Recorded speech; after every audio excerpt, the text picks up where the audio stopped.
Hello, everyone. Hi, I'm SARAH Lookofsky. I'm one of the organizers of this, co-organizers of this conference. There are a lot of us worked on it, but it's such a pleasure to see everyone finally here on this stage, which I was picturing from afar for a really long time. Behind me are images by Martha Rosler, not all by her, but that she collected. She's a US-based artist, and she sent me a statement this morning about these images. We had asked her to, she's been participating in protests for a really long time, and we had asked her that it would be great to be able to show some of these images because she's been traveling around the world, and also just she collects a lot of images.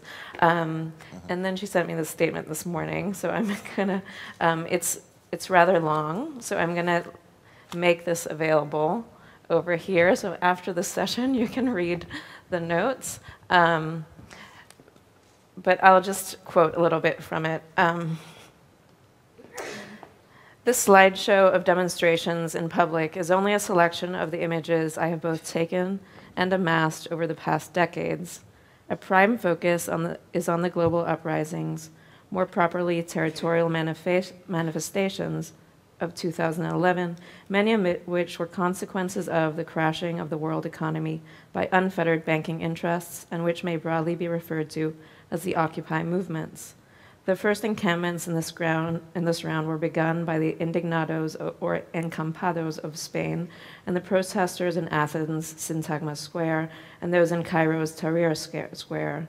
There had been preceding moments such as the alt-globalization protest against the World Trade Organization in Seattle in 1999 and the banlieue uprisings in France in 2006, as well as protests in England in 2011, and more were to follow. But Tahrir's revolutionary creation of a new urban territory was an outgrowth of the astonishing pressure toward democracy of the Arab uprisings of 2011. Many in North Africa soon replicated these spontaneous uprisings modeled by Tunisian youth. And in the paper there, Martha will go into a bit of background to the images you're seeing, what the grievances were, who the people were, what their political alliances were. I'm just going to read just a few so you know what you're seeing, because these images are also going to be playing during our conversation as a backdrop. Images from these included are images of Occupy Wall Street and following the clearing of the park in which it took place, images of the recent umbrella protests in Hong Kong, one among many Black Lives Matter protests, this one in New York in December 2014, and the 2015 Black Lives Matter demonstrations in Ferguson, Missouri, protesting the death at police hands of the African-American teenager Michael Brown. Next is a march in August 2015 in Quito, Ecuador, protesting the policies of its president, Rafael Correa. That group of images is followed by images of the enormous climate change march held in New York City on September 21st, 2014, and of Flood Wall Street, an action held 2 days later in a partial reconvening of Occupy folks. The next group of images is of Mexican unions demonstrating on May Day 1981 in Mexico City. Then the May Day marches of 2012 and 2013 in New York City. Next, a march in Washington, D.C. in 1981, protesting the covert proxy U.S. wars in Central America, particularly El Salvador. This is followed by some images from the group Artists Against War, founded in late 2001 by a group of artists of which Martha was a part. And there are anti-war images from Los Angeles marches in 2008, instigated by artists. So this was kind of excerpted by her, and this is an actual quote from her. The last two images in the slideshow are an iconic photo of a young man during Occupy in 2011, with his mouth taped shut by a dollar, and a weeping woman on the LA March dressed as a pale and broken Statue of Liberty. There are so many more images and so many more demonstrations that might be included, ones I have participated in, photographed, or observed.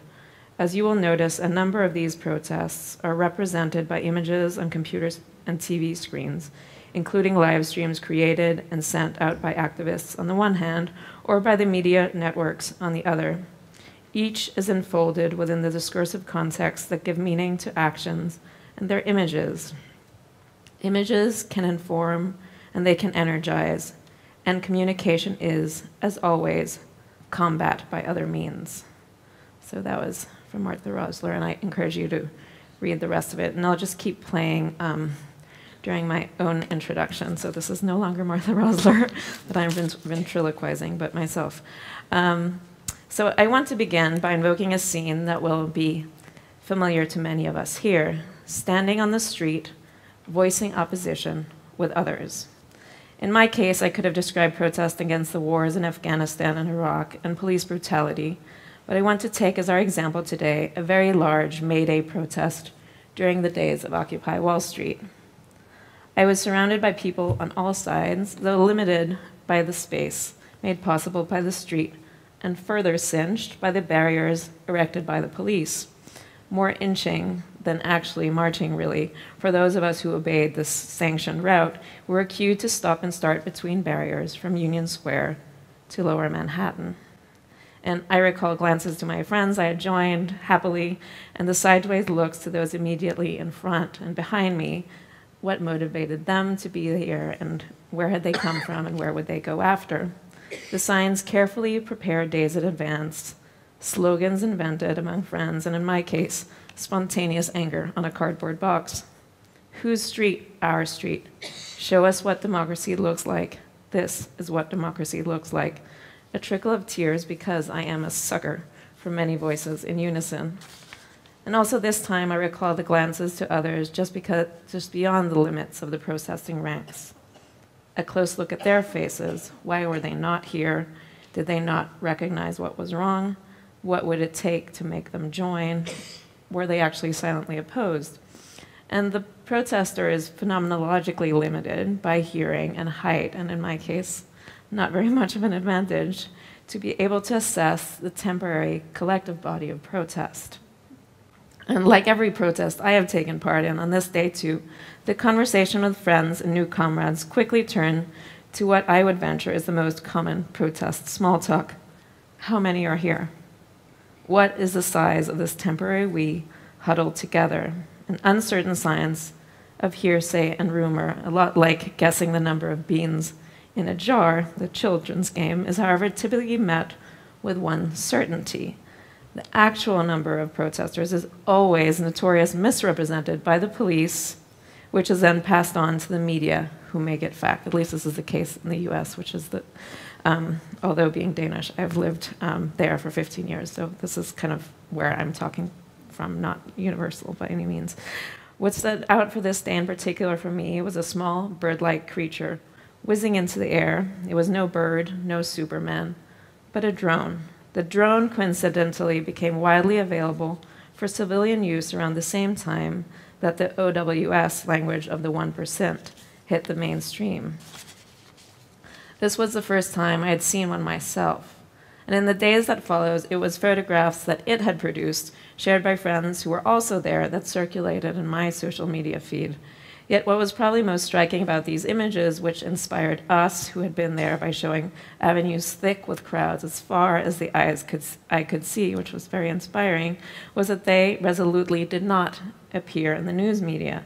The image of us, though available for visual distribution, that is, was never disseminated for the common senses. So despite this technological possibility of ubiquity, those images could not hit the ubiquity of the mainstream.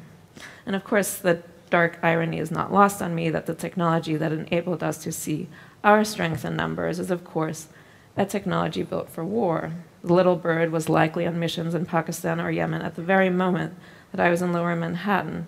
It is also worth noting that the certainty of our multitude sharply contrasts the fake certainty that states use to justify drone deployment for killing most wanted individuals. And of course, we know that it's far from faultless, and it also kills many unwanted individuals, and the drone cannot really know whom it slays. And I think we kind of got a visceral sense of that this morning. I think the duality of the drone is quite salient. The ubiquity of the unmanned aerial vehicle that I saw for civilian use is, of course, quite literally a product of a post-9/11 world. Importantly, it is that world order that also mobilized Occupy Wall Street, but also limited us as protesters on that day in May. And just a quick note, I think a key precedent of Occupy Wall Street was these massive protests that probably also happened in Oslo in 2003. Some call it the biggest coordinated protest in history, since it was all over the world in the lead up to the drumbeat leading up to the invasion of Iraq. But in a post-9/11 world, protests and protesters are increasingly met with anti-terror technologies and narratives, a radicalized fringe, not popular opposition. No doubt these obstructions have deterred would-be protests, but they have disrupted potential alliances, and they have shrunk movements that could otherwise have swelled.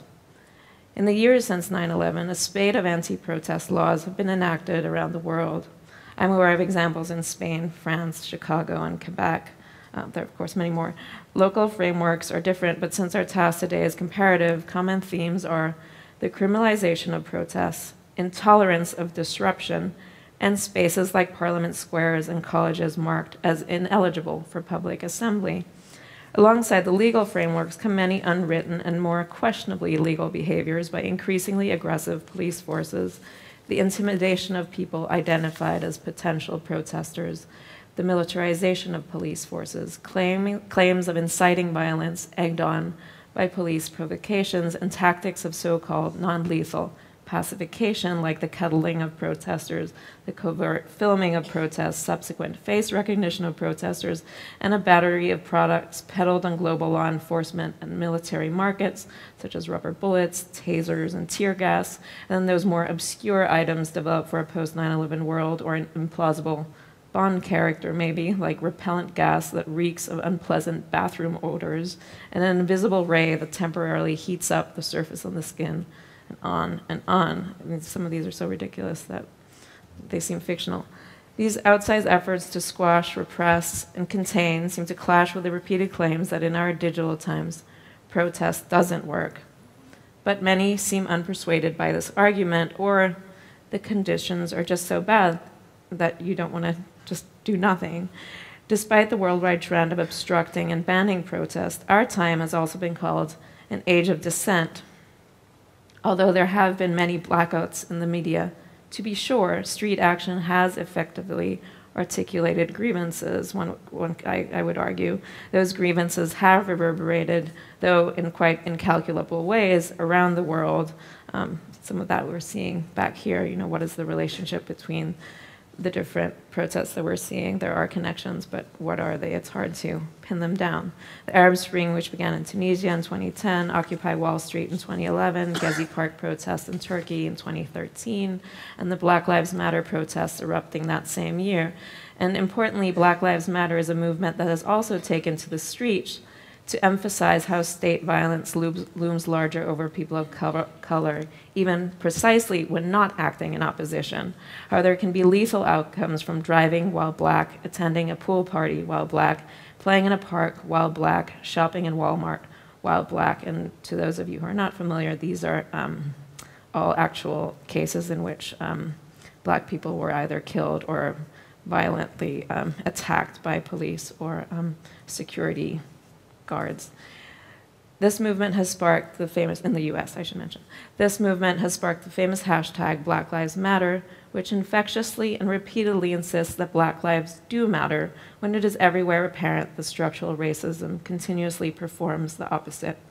And like that hashtag, we are seeing so many inventive tactics and strategies of protest, the compelling oil drizzles in the turbine hall that led to the withdrawal of British petroleum funding for Tate, the museum, the Illuminator under Occupy Wall Street and elsewhere, like the alternative drone use that I described before, cleverly toys with scale and visibility in our neoliberal cityscapes.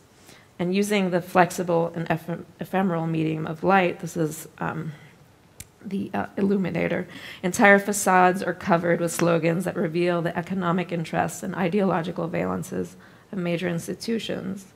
There's also the Rolling Jubilee, which shows the inner mechanisms of debt speculation by spectacularly relieving boatloads of debt to the sound of pennies, or the book block, often used in student protests around the world, in which protesters are dressed like books and then cleverly generate media images of police violently beating down literary works, not people. Other protests, like Black Lives Matter UK have disabled places of consumption like malls, betting that disruption is perhaps more effective in countries like the UK by disabling points of consumption rather than the sites of production of yore. They have also incisively occupied sites of transit like Heathrow to lay bare the racist prejudice that racist prejudice is borderless. Many of these protest movements have risen in opposition to austerity politics and their effects: less welfare, lower wages, less work, and more debt. It is also a sign of our times that these oppositional forces come alongside more spaces privatized, more police, more guns, more prisons, more calls for law and order, like our great presidential candidate at the moment. This session will examine the global trend of restricting or prohibiting protest and, on the contrary, the creative acts that manage to rise in its face. For it is important to underline how protest is not all opposition, not all negativity. Protest is more than negation. It can produce an actual surplus, raising knowledge, making alliances, building new visions for a better world. Nadine Elanani will begin with a keynote on the multiple restrictions on protest in the UK. Lisa Robinson will follow and speak about her involvement with Black Lives Matter UK. Pinar Ogrenci will talk from the perspective of recent crackdowns on dissent in Turkey in the Turkish context. And finally, Joanna Warsa will address how the artist boycott employed from Istanbul to Moscow and Sydney for art events connects or doesn't connect with larger oppositional movements. And since you have this nice program with all their bios, I think our time is best served by jumping right in with Nadine. Thank you.